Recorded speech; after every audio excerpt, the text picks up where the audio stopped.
G'day guys, Dave here from New Zealand Outdoor Blades and Bullets. Hope you're doing fantastic today despite the international fuel crisis and that terrible war going on in the Middle East. I hope you get through everything okay. Today I'm going to do a quick video on the 6mm Remington cartridge, which is not well known these days, and what it was unsuccessfully able to compete against, and that is the 243 Winchester. And this is quite a fascinating story for me because it goes to show just how finicky the hunting rifle cartridge world can be. So when I started hunting in the late 80s and early 90s, lots of people used the 243 Winchester, and they still use it today. In my opinion, it's an underrated cartridge. We don't see so many of them being used in New Zealand today.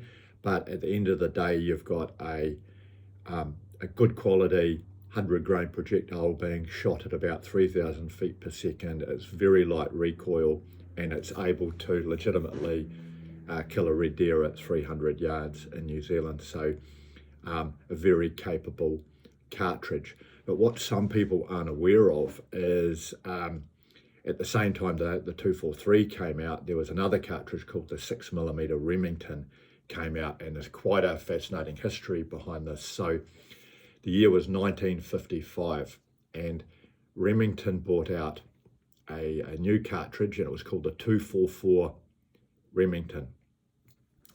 And this was based on a neckdown 257 Roberts case. Now, Remington designed this primarily for varmint hunting in the United States.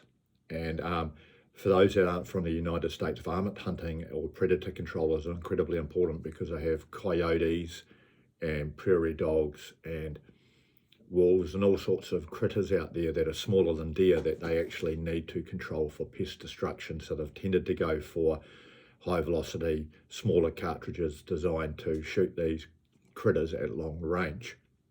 So they developed the 244 Remington primarily based on varmint control. So they wanted this rifle to shoot a 90-grain projectile, and so they produced their 244 Remington with a 1 in 12 barrel twist, which is relatively slow and was designed to stabilize projectiles up to 90 grains.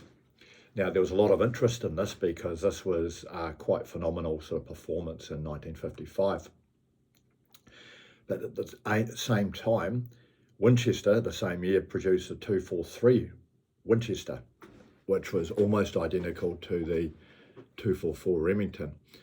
But the difference was that they nicked down a 308 Winchester to 243, and they made a rifle that was specifically designed to stabilize 100-grain projectiles because they had correctly assumed that a 100-grain projectile 243 caliber would be very good for the American whitetail deer hunting, which was huge in the eastern United States. So they produced their 243 Winchester in a 1 in 10 twist, which is slower, designed to stabilize 100-grain projectiles, which the 244 Remington was struggling to do. This created an upsurge in sales for the 243 Winchester, particularly based on the American whitetail deer hunting market. And then countries in Europe and New Zealand also adopted this for deer hunting. Too late, Remington realized their mistake with the 244 Remington with the slow barrel twist and the 90-grain projectile. So they changed the barrel twist to 1 in 9, designed to stabilize heavier projectiles, and they changed the name from 244 Remington to 6mm Remington. Now, this in itself didn't actually change much because it was too late. By this stage, 243 Winchester had a huge following, and the 6mm Remington was never able to keep up.